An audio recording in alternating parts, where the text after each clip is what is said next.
This week, we're in Santa Ana, California, where someone here will have their personal treasure selected for display at the National Geographic Museum in Washington, D.C. I've got an original Cannonball from 1812. What? Can I see this? The Queen of England gave this to my great-grandfather. My first impression is, wow, that's amazing. It's just not a big enough weapon.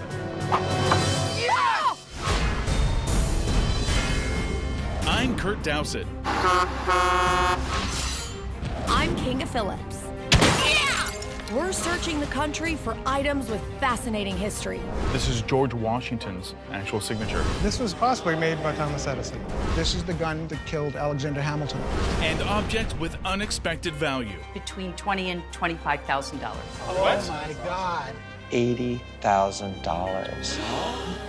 The object that most belongs in a museum is... We're on the hunt for America's lost treasures.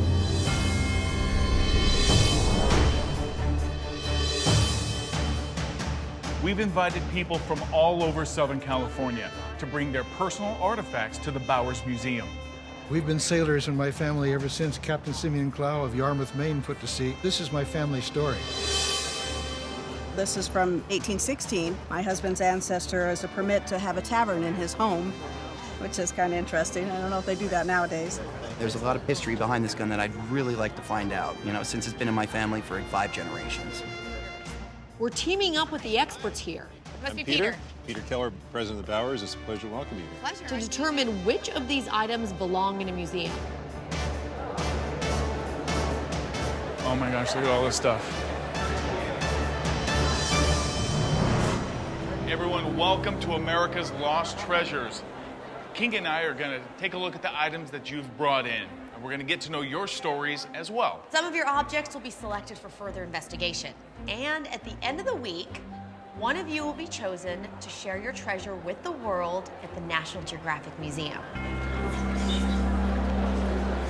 You ready? Look at this. This is Yeah, the bubble right in the middle. You look very engrossed in something rather old-looking, and I'm interested to know what that is. It's amazing. Is a Civil War diary from my great-great-grandpa. He was in the 118th Illinois Regiment Infantry. I have things that are chronicled from Lincoln getting murdered to... When he found out about it. When he found out about it. What did he say about that? He just said, news of the day is that Lincoln was murdered along with Seward. Yeah. Read April 10th if you can. I mean, his writing is beautiful, Oh, and he but it's spells so flowery. horribly. It says the weather is nice and warm. The news is that Mobile A Company fell into our hands. Grant has captured Lee and his whole army. Stop it. Isn't that amazing? Diaries from the Civil War, although amazing, also tend to be amazingly common. They're generally of interest to family members or someone like a writer or set designer who needs details on a specific time period. Our expert valued this at $400. These are 2 brass vases that belong to my husband's grandmother, and they were given to her by her son. He brought them home from World War II, from Japan. Really? Can I take a look at it? I mean, is it all right? Sure, Take a look at it? absolutely. There are some symbols on the bottom. Yeah, look at that. These vases are a little out of my range. I got a question for you. Yeah, what's going on So I'm here? calling in our appraiser, Jamie Carbancho, for a second opinion. Well, these are probably from the 40s or 50s. The market for these kind of things got reinvigorated with the war, and people were more and more interested in Asian culture. So these are actually pretty common. This one Jamie here, says the set is worth a couple of $100. this is actually a Chinese vase. But the day is young, and there's still a lot to see. This map was created in 1887. This is a map of Long Beach. This is a map of Long Beach. And to me, it's a lot of sentimental. It's a connection to my father. This is your dad's journal? Right. This is from 1920.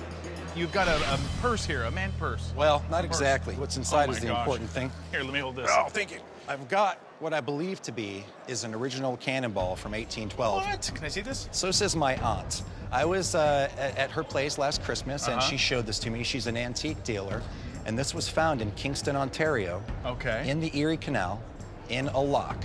in the early 1920s by a worker. It feels hollow. It feels like there's something in there. There's definitely something in there. It's probably explosive, and I shouldn't do this, right? Well, I didn't want to send it because I'm pretty sure sending explosives is illegal. But I definitely wouldn't roll it or throw it or do anything like that until you know, until you can check it out. So what you're hoping to find out is if this is real or not. A, if it's real, and B, if it's maybe worth anything, I suppose. If we can establish that this really is a cannonball from the War of 1812, it could be worth a small fortune. I'm claiming this one.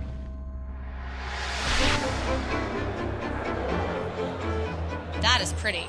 The Queen of England gave this teapot to my great-grandfather. The Queen of England gave this to your great-grandfather? Absolutely. He was the mayor of Timaru, New Zealand. I'm sort of starting to think your great-grandfather was a big deal. He was a big deal. He had $5 in each pocket. $5? That's before dollars were invented. And he built a fountain for the Queen, Victoria, which is still there. What woman does not like to have a fountain built for her? Next week I'm available. I'll build you a fountain. Done. Hi, Miss Jamie. This is just a really gorgeous piece of silver. It was the Queen's Jubilee year, 1887 to 1888. It was the 50th year of her reign, Queen Victoria, the longest reigning British monarch and the longest reigning female monarch thus far. But the Queen did commission a lot of things that year as presents to dignitaries, to people who had been in her service. Everybody worked for the Queen at that time. Who doesn't work for the Queen? It's not particularly rare, but our experts valued this beautiful teapot at about $4,500. The real treasure is its owner. So what can you tell me about the gun? What we have here is we have a Remington 1861 revolver that was carried by my great-great-great-grandfather during the Civil War. Really? Here's the gentleman that owned the gun. He served our country fair and well, and his children actually served our country fair and well. My family has a long history of dying in war, so I try to avoid it. Yeah, yeah. The barrel doesn't have rifling in it. So as far as an accurate gun, this was a secondary firearm when someone's within 10 feet. You wanted to pick up the 7-10 split. Yeah. Use this gun, because you never knew which one you were going to hit. No, right? no, you have no Good. idea. Okay. Old Remington pistols like this are a dime a dozen. I've seen them go for about $800 at auction. Not a lost treasure. My father worked in the quarry on Catalina Island Okay. in the late 1950s, and they found this one. The Channel Islands have been inhabited for about 13,000 years, and so there's a chance that these are that old. 13,000. 13,000-year-old Tupperware. Can I pick it up? It's heavy. Is that okay? Don't drop it on this glass. It'll I break. will not drop it. I'm stronger than I look. A bowl like this would be handed down from mother to daughter, mother to daughter, mother to daughter for many generations. And because to make one of these is not an easy thing to do. I was going to say it would be quite difficult, so this isn't something you throw away like modern day Tupperware. You pass it on. Exactly. That is amazing, and I personally think that that could be this week's artifact. 10 to 13,000 years. What do you have here? You've got some photos of, looks like a table. Right, it is a table at this point. Yeah? What is it? It is a historical piece from 1900. It was originally a torch. Okay, a torch for the Olympics. Really? This is an Olympic torch. That was used to light the smaller handheld torches for the Olympics. This is from Paris. It was used in the Paris Olympics from the 1900s. Oh, really? The 1900 Games in Paris were the first Olympics to include women. If this standing torch held the Olympic flame for those games, it's definitely a lost treasure. Here is the artist's signature. The artist's signature right there. And I found it was just a really inspirational piece. It depicts 4 different women holding up the center section. I'd like to find out more about the history. I would need to actually see the piece. Yes, you're welcome to come by. Why don't you come out? I am going for the gold on this one. What is going on here? Are you one big group? We are. Yes, we're all related. You're one big family. Yes, we are. Very nice to meet you guys. So, where did you come in from? We're Tlingit Indians from Alaska, And we recently discovered we're related to an Iceman mummy that was discovered near our grandmother's Indian village in Alaska. He was found in a melting glacier. I've read about this, of course. Through DNA, we've been linked to him, and we brought with us some artifacts, including a 100-year-old photo This is your grandmother here in the white dress. It's possibly the oldest photo of the descendants of the Iceman mummy, which could make it very much an historical photo in Native American history. How did that even come about that you thought, listen, I might be related to this guy, we better look into this? They did swab testing, DNA on 1,000 people in Juneau to the Tlingit Indians, and they found that we were linked to the Iceman. Having a genetic link to a mummy is super cool, but it's more of a personal treasure for this family. He is recognized as possibly one of the earliest known Native Americans. That's amazing. Did he have any exciting stuff that he passed down to you guys? Well, DNA. It was interesting as in... Which is exciting. Tom, Ruth, what do you guys have? We got some Indian baskets. It's from the eastern side of the Sierras, Inyo County. And where did you get this basket from? I inherited them from my mother. Do you mind if I take a look at it? That's the lid inside. Okay. And do you know what this was used for at all? Any idea? No. And what have you guys used it for? Collect dust. Collect dust? Good. What are you hoping to find out here? I mean, because obviously it's been in your family a long time. I would like to kind of find out how old and what tribe. This is a really interesting piece, and I'd love to do a little bit more research on this. Okay. That's okay? Yeah. He may use them to collect dust, but if they're authentic Native American baskets, I think we're looking at a lost treasure. My father came to this country in 1953. From? Italy. He was fascinated with any sort of modern communication technology because the most modern thing he owned was a pen, and he kept everything in pristine condition. Your father knew how to take care of things, didn't Yes, he? he did. He took a lot of pride in everything that he did. Well, he probably worked very hard. As a lot of immigrants did when they came over, my family included, people knew how to value things because they didn't have much, and that's why they came here. My family came here from Poland in 1981. And the first thing that my parents did when they came here was they took me to a grocery store, and they would take photographs of me standing next to the aisles with food. Because food was very difficult to come by in Poland. When I see these things, I know that the pride went into them and how much fun we had just listening to programs on this radio. Thank you so much. Thank you, sweetie. Thank you for sharing. I love how memories can turn an ordinary object like this radio into a priceless piece of art for the owner. It's a beautiful story, but I'm gonna keep looking. I saw this from across the room. Our eyes met, and I knew I wanted to get over here. What is this? Tell me about it. Where'd you get it? Well, I buy and sell and collect antique and vintage jewelry, and I happened to get a big lot of jewelry, and this was in the lot. I looked at it, and I realized that it was awfully thick. So then I examined it, and it's got these little pins. It looks like kind of like a tack. So I pried them back, pulled them out, and it opened up. Yeah. Okay. And inside of it was this. Oh my gosh. This week we're at the Bowers Museum in Santa Ana, California. Out of all the objects here, Kinga and I can each pick only 3 items to investigate further.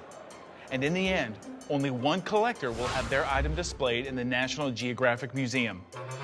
So then I examined it, and it's got these little pins. It looks like kind of like a tack. And I'm praying that this cross turns out to be a treasure. So I pried them back, pulled them out, and it opened up. Yeah, okay. And inside of it was this piece of paper. Oh my gosh.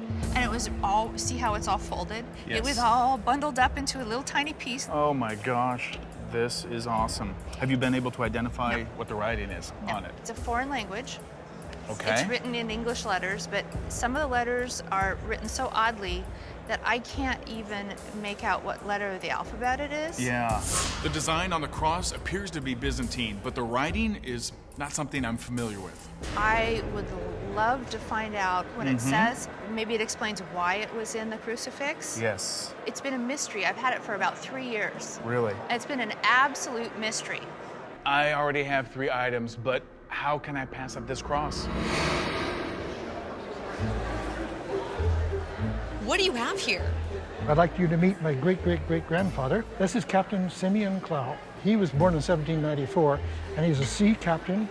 He sailed brigantines and brigs, and he was a merchant seaman. And he sailed out of Yarmouth, Maine. These things were passed by Captain Clow to his son. to his son, to his son, to his daughter, to me. Trying to follow you on that. So that's what That's makes... a lot of passing on. It's a lot of passing on, but it's always been in the family. We have accounts of how he did have to fight off people. He was boarded by a slaver at one time off the coast of Africa, and they stole everything they had. So they had to make clothes out of sailcloth. Wow, they took his clothes. Right. That's a great It's a great story. Well, I'll tell you what. Do you have other items at home as well? Sure. Of his? Of his and some other ancestors as well. Are you inviting me over to take a look? Please, be glad to have you. The mid-19th century was a volatile time in U.S. maritime history, and it looks like this pistol and sword were put to really good use. I am so excited to learn more about these objects and the man who owned them. Well, thank you very much. I appreciate it. All right, time's up. Kinga and I have each picked our items for further investigation. I've got what might be a 200-year-old cannonball, an alleged Olympic torch, and a beautiful Native American basket.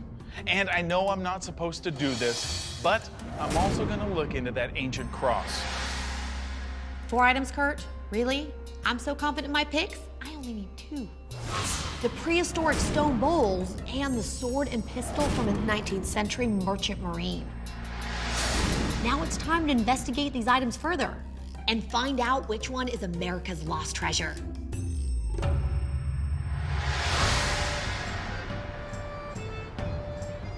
First stop is Jack Phillipps' house. This is Simeon, this is his sword and his pistol.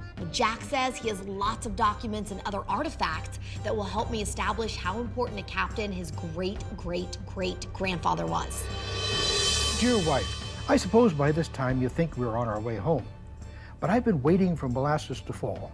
I shall now fill up as fast as we can get it. So I'm hopes to be ready to sail for Portland the last of next week. Your ever affectionate husband, Simeon Cloud. What history you have.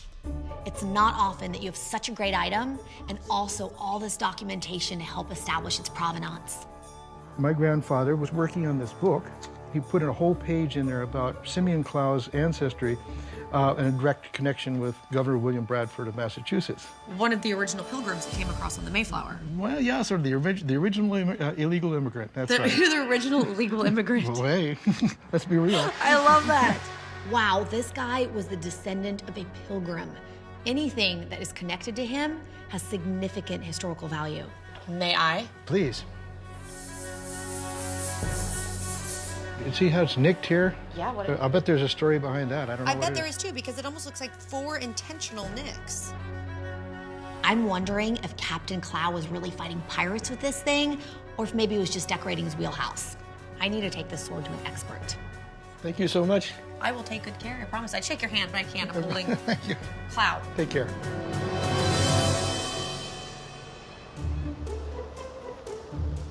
Here we go. Love a detective story. Yeah, we're gonna find out exactly what this is here.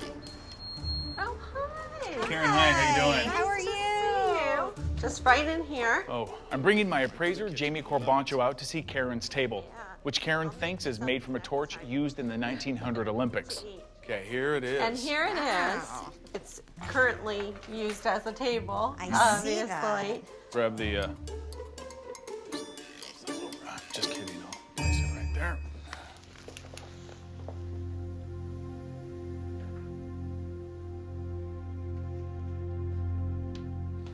The women are gorgeous. It's got a really nice patina. It looks like it's been taken really great care of. This is a really beautiful bronze in the Art Nouveau style. It's very feminine, heavy nature themes in it, which is indicative of the period that the Olympics were, 1900. Art Nouveau lasted around 1890 to 1915. So Right. this piece is definitely from that period. The signature I'm seeing here is E. Rossi. Looking at this, can you tell us that this is an Olympic torch and possibly what the value might be on this? Well, the piece is of the period. It looks great, but it looks like it's been taken really great care of. When I met Karen at the museum, she claimed to have a standing torch that held the Olympic flame in the 1900 Paris Games. So I brought along our appraiser, Jamie Corbancho, to help me determine if this torch turned end table is really a lost treasure. So looking at this, can you tell us that this is an Olympic torch and possibly what the value might be on this. Well, the piece is of the period. It looks great, but there are things about it that makes me pretty certain that it's not an Olympic torch. Really? The first one is that the artist, E. Rossi, is Auguste Rossi, and he was an Italian sculptor. And it is very doubtful that the French would hire an Italian sculptor to sculpt a very prominent piece in their Olympics. That's just not very French of them. So. I see. The second reason is that in 1900, the Olympics did not use torches. The torch was used in the ancient Olympic Games, and it was reintroduced in 1928 in the Summer Olympics in Amsterdam. Okay, so what we have here is probably, you think... I kind of feel like it may have been some sort of planter. It might have had a larger sculpture on top that's been since removed. That's a possibility. Okay, so if you had to, and you do, had to appraise this, what would this go for? I think it would probably go for maybe about $4,500 at auction. Oh, that's all? Well, that's interesting. That's a lot of money. Yeah. To, you know. It is? Well. Okay. You know. If this had actually been, say, an Olympic torch or something from the Olympics from that time, like, say, 1928, I mean, we're talking like $30,000, $40,000 range. So. Right, that's what I That's kind of, I could see the look in your that's what eye. I've It was been the told by $30,000 others. look. That's fine. It's a very sentimental piece to me because it's very empowering to women. I do want to point out then that all the women are standing on the heads of men. Whatever it is, it's still part of my life and part of my collection, and I love it. Okay, so I missed the mark on that one. But I bet Kinga's luck isn't any better than mine. Bullseye? It's very simple. You're going to go just through that throwing motion. Your toe is going to be right on this line here. I'm here with Blade Master Dave Baker to have him take a look at Captain Klau's sword. But before that, we're going to play with some other sharp objects. If you brought that up and extrapolated, that would have hit perfectly. What you're going to do is you're going to hold it by the blade. What? You know, I don't think I like throwing by the blade. I know what the problem is. It's You not. do? Yes, it's just not a big enough weapon. Yes! Look! Oh, yes, See? Dave! It's all about the weapon. Let's see what we got. Oh, wow. Isn't that awesome? Yeah. There's so many details on this that I want to talk to you about. There are tons of details in this already. Ouch. So tell me about this. I had a fantasy going that this came from a pirate fight. Maybe someone else's sword. It took a couple nicks out. Yeah? No. If you look... You just burst my bubble, Dave. If you look straight down the blade, you can see how it's bent right here. All right. What probably happened is this sword got bent, and they reheated it and hammered it back to flat. That is so much more boring than a knife fight with pirates. But what's really cool about this is from the pommel, I could tell you what was made. This is the pommel here? Yes. Just this end piece? Just this end piece. This is what's called a Keatland eagle. Which means? That means that William Keatland and Company cast this eagle in Birmingham, England. The English trade in swords to America in the early 1800s was extremely large. They're wonderful swords, and let me see. Only 28 inches. Only 28 inches. Well, that shorter blade also makes it very useful on a ship. Because Why is remember, that? if you're in the middle deck, the gun deck of a ship, that's probably only 4 or 5 feet tall. So you want something that you can maneuver. Here's the ceiling. Yes, exactly. That's why the cutlass was designed, the shorter swords for the Navy, the pirate sword, the cutlass. Pirate There sword. you go. The blade's in excellent condition, as in there aren't a bunch of nicks in it. It does have these funny marks here from hammer blows. Or a pirate fight. Just saying. This has its leather. This still has the sheath. It still has all the sheath fitting. We're talking about a beautiful example of this type and period of sword. This sword is authentic and in great condition. Now combine that with Jack's incredible family history, and this is definitely a lost treasure. Okay, the Olympic torch flamed out, but hopefully this cannonball will get me back on track. I'm nervous. I really, I want this to be the real deal. I feel like I got a cannonball. I'm heading over to see Paul DeNubilo, a Civil War historian. He's gonna take a look at the Cannonball and hopefully tell me if it's really from the War of 1812. Seeing you, I've got something here that's really exciting. In fact, I got into the mood. Okay, you put did? my uniform on. I'm not Come on dressed over for here. this. Well, let's see what we can do. How about starting with a kepi? Okay, or the hat, either one. That's a kepi. Okay. Oh. And a lieutenant's coat. Lieutenant, wait a minute. What rank are you? First sergeant outranks a lieutenant any day. Of course, you gave me this jacket. Well, we're a little out of uniform for the War of 1812, but Paul's an expert in all 19th century artillery. Paul, before I show you what I have here, I want to take a look at one of these cannons, if that's okay. Oh, that's no problem. Okay, I'm What's going on? gonna follow you. This is an authentic reproduction of an 1819 6-pounder. It's called a 6-pounder because a solid ball that fits in here weighs 6 pounds. Never to look down the barrel of a cannon. And Only unloaded ones. Okay. If I wanted to fire off this cannon, what would I have to do? But the first thing that's done is you have to wet swab the bore. Then the next thing that's done is one of the cannon crew members brings up the round, inserts it, and then you ram it. You ram it home. So there's a lot of crud in here from the gunpowder, so it's quite a little bit of a push. What do you do next? Get out of the way. Oh, well, okay. Fire! Done. Drum roll, or we're just gonna bring it out? Okay. Drum roll in my head. Holy mackerel. Look at that thing. What's the first thing you look at when you see this? Well, the first thing I noticed was the weight, of course. Yeah. It was handed to me. It seems a bit light. Holy mackerel. Look at that thing. Kinga and I are in Southern California on the hunt for America's lost treasures. We've narrowed our search to 6 items, but only one will be chosen for display in the National Geographic Museum. I lost the battle with my first item, an Olympic torch that wasn't. So hopefully Paul will help me win the war by telling me that this Cannonball is authentic. It seems a bit light. Wait a minute, this is light? This is light. This is a 12-pounder. It weighs 12 pounds. This is a real cannonball. That is a real cannonball. Oh my gosh, I think this is actually heavier. That's heavier than this. Let's take a look at the caliber. It's about 6 and let's say 7 inches. Let's say. Let's say 7 inches, okay? Okay. Here's a cannonball that is 6.8 inches, almost 7 inches in diameter. This is an exploding shell, which means it's hollow. All right? This one, can you hear that explosive rolling around in there? Doesn't sound very safe, but you know, there it is. No, then it is hollow. Yeah. All right. It is okay, so we're back on the Now we're back on trail. track now. Okay. That could be very well be it. This is a shell, about 7 inches. Okay. It's supposed to weigh 36 pounds. Oh. Okay. Well, there's a wrench. It's not a cannonball. Well, you know, Mike's gonna be disappointed. Okay, so like, I mean, what would this be, like a ball bearing or? Ball bearing is possible. I feel bad you coming all this way, and I was really excited about this one. So was I. I. A ball like this because there's something special about this. Yeah. Whenever you touch something that really came from a historical era like the Civil War, I mean, there's something special about it.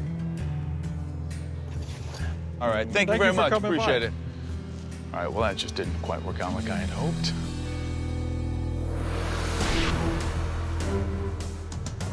I'm heading back to the museum to get some help with these bowls that the owner thinks could be 13,000 years old.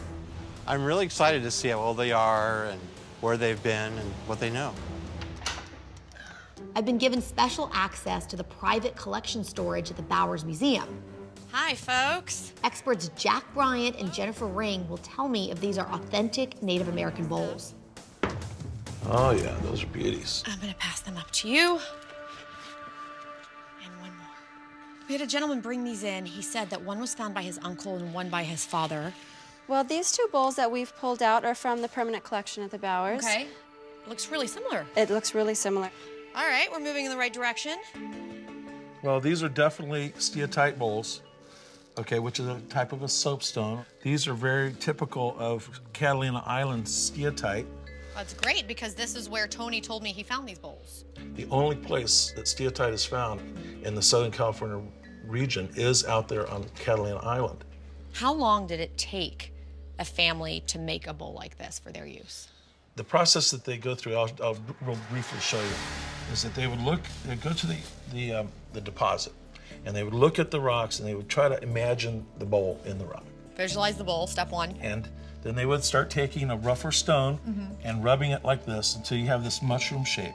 And then they would take eucalyptus wedges and they would take a sharp stone and start kind of cutting around the edge here. And then the eucalyptus wedge, they would drive in very gently, and then they would wet the wedge with water, and the water would expand the wood enough to make it snap. And then they would turn it over, and then they would use another stone to start rubbing the inside and carving it like that. And so this is pretty dense stone, and I'm imagining that this would probably take at least a week to make that. So they carved it out of a solid piece of stone. Oh yeah. The other thing that I wanted information on, and it was quite difficult to find, is a date range for these types of bowls. Well, it's really hard to say, honestly. This one the museum has never dated, the little one here, and this bowl we have an enormous date range, so it's really hard to tell. But I know Jack was saying that there's one way. There is a way. Tony's bowls are the real deal. Make sure they are well secured and protected. To find out how old they are, I'm gonna need some 21st century technology.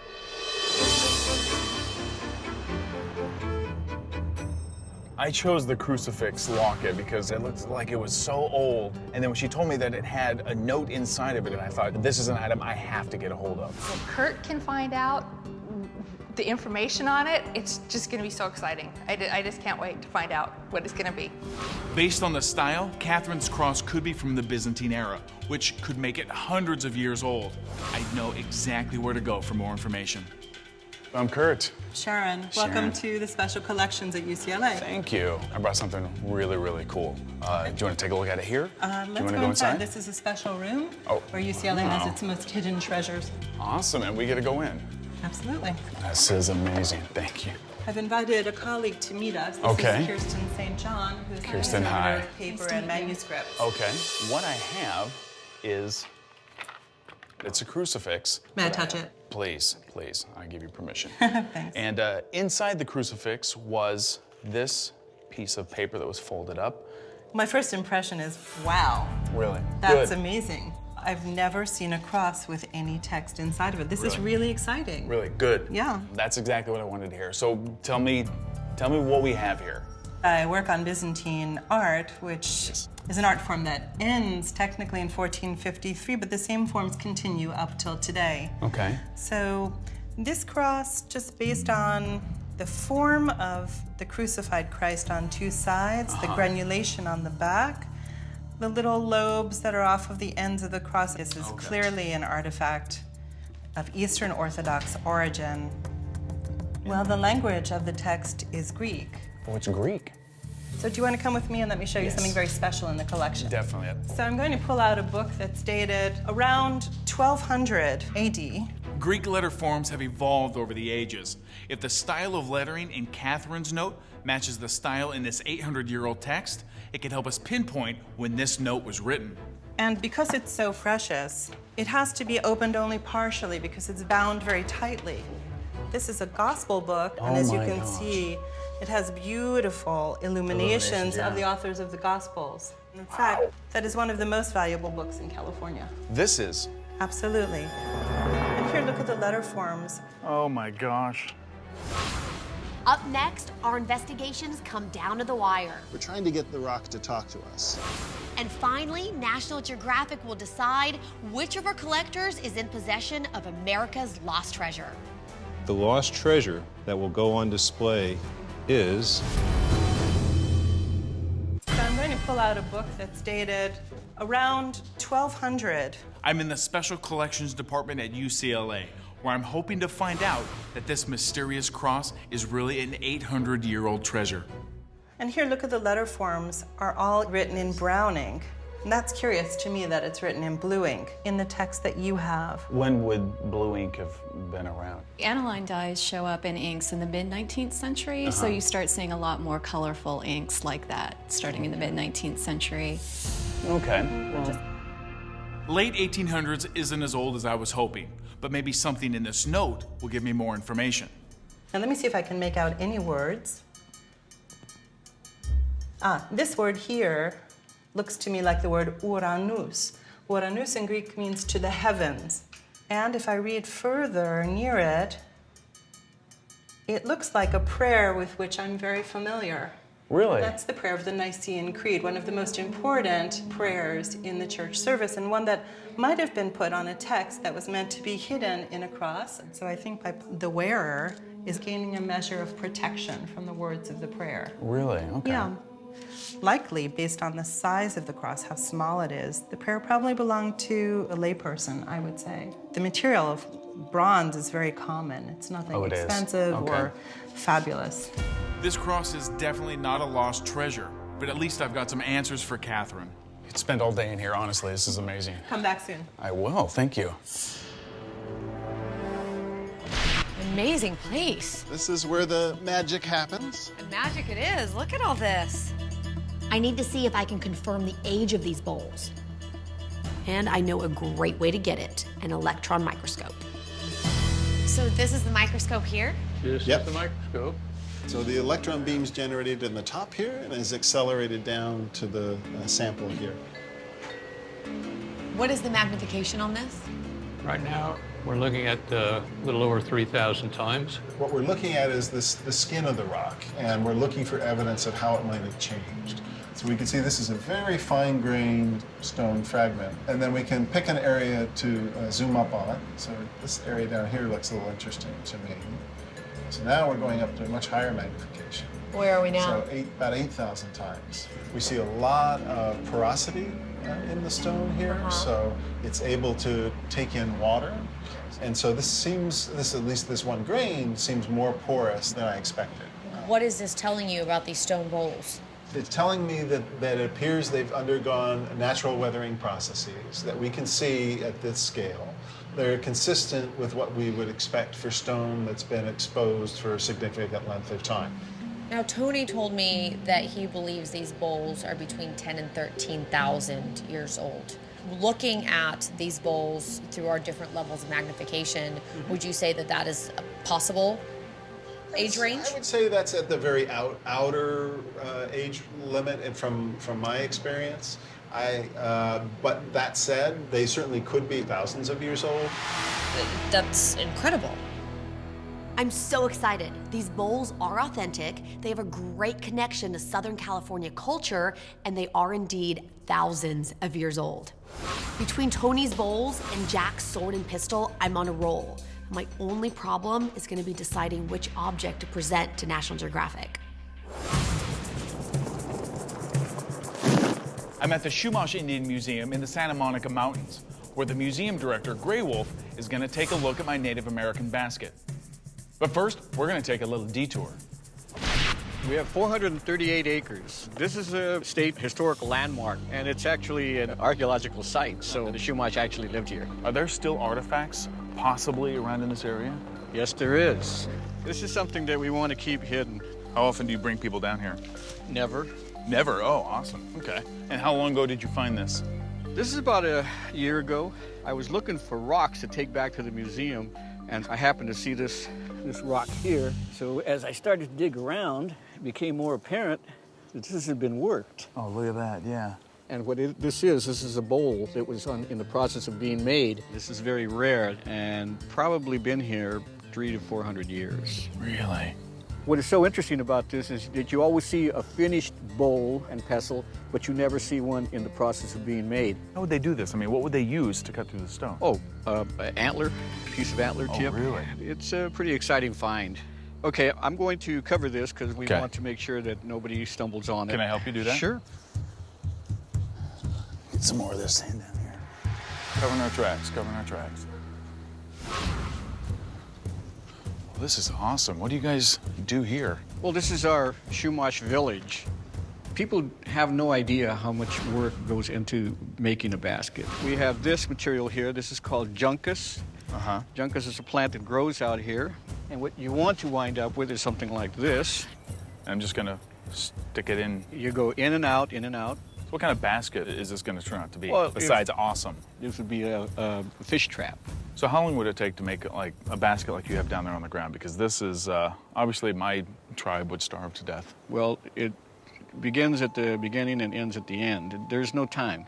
But Native people, we don't have time clocks. And this is what we have to keep reminding people, that it took as long as it took. All right, well, this was made with Juncus, and it turned out to be a piece of Juncus, so. Okay, this has been fun, but I've got to find out what Grey Wolf has to say about my basket. None of my other items have panned out, so this one has got to be authentic. These baskets have been sitting around the house for years, so it'll be really exciting to find out what they are. This is kind of rare to find a lid with the basket, because usually the lids are lost along the way. Well, it's a pretty nice basket. It has a little bit of damage. Well, it's a pretty nice basket. It has a little bit of damage. Come on, Grey Wolf, don't let me down. This is a 3-rod construction with overlay. And then you can tell the design's woven in at the time of construction. It's not painted on. What's happening today, even with these baskets, the modern Tohono baskets, you'll see the design and it's actually painted in. But if you look inside the basket, of course, the design doesn't match the outside. Yeah, exactly. So it's not woven in. A basket of this type, you know, of this size and of this quality, you don't see these very often anymore. From the material, I could say that it's more than likely a Paiute. It's a Paiute. Okay. Can you tell how old it is? From the patina, the aging, probably from anywhere from 1910 to 1940s. Just in terms of value, what would something like this go for? You know, collectors would pay a lot for this. What it's worth to me is a lot more than it's worth in monetary means. You know. I agree. If this basket is available, I want it. Oh, really? That's as simple as that. So you definitely think that this belongs in a museum? Oh, absolutely. Really? That's Absolutely. great news. Yes, with the lid and the design woven in, this Paiute Indian basket is definitely museum worthy.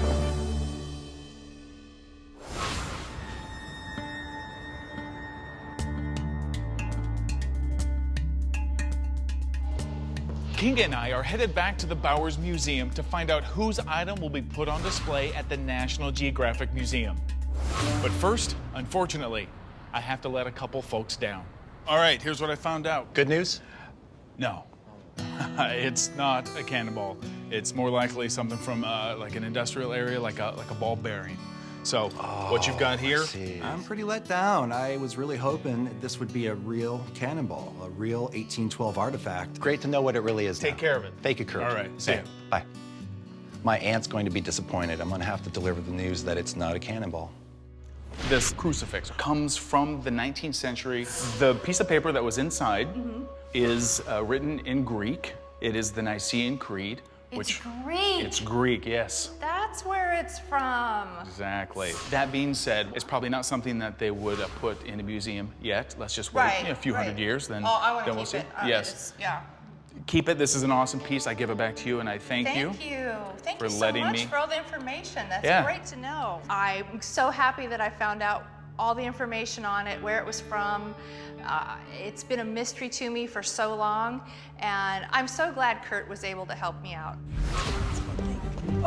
Hey, you guys. Hey, you ready? Ready. Welcome to the More than ready to find this out.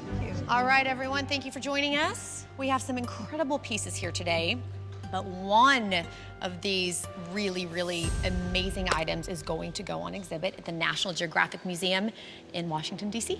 We're very fortunate because we have Peter Keller, the president of the Bowers Museum, here to help us make the final decision. It's a pleasure being here. Thank you. I'm glad you're here. So without further ado, I present to you Jack and Phyllis Phillipps and their artifacts right here, this incredible pistol and sword that belonged to Jack's great grandfather, Simeon Clow. Wow, what a name. He was a merchant sea captain. He would go from Maine to the Caribbean to pick up molasses and sugar and rum and bring it back. And these items he would have had on board. Both items have been dated to the early 1800s. The pistol, a beautiful piece, but what really, really stood out to me was the sword.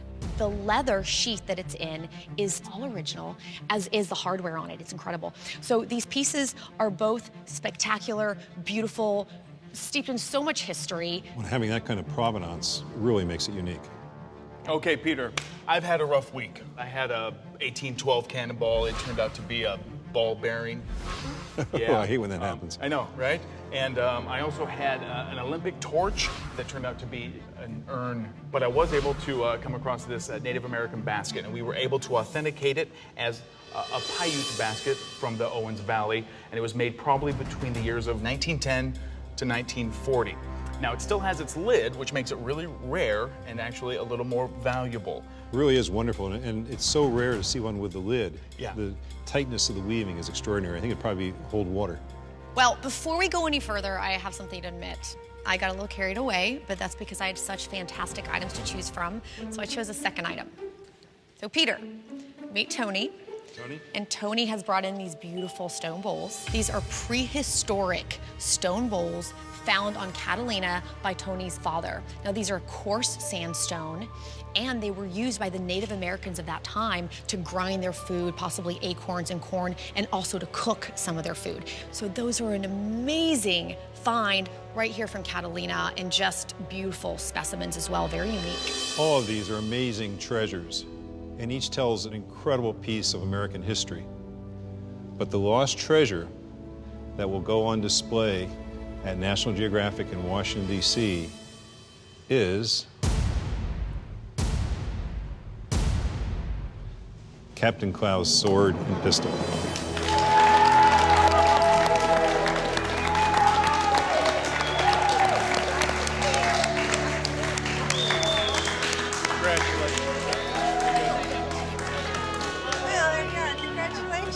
It's really wonderful that so many people are going to know our family story. That's why my grandfather and my great-grandfather recorded it all, so that it would be shared with everybody, not just the family, but the whole country. And it's going to happen, and that's wonderful. I think the moral of today's story is don't be greedy, because you had 4 items, I had 2, and quality won out over quantity. All right, I'll give that to you. I bet I can beat you to the car, too. I bet you can. Yep.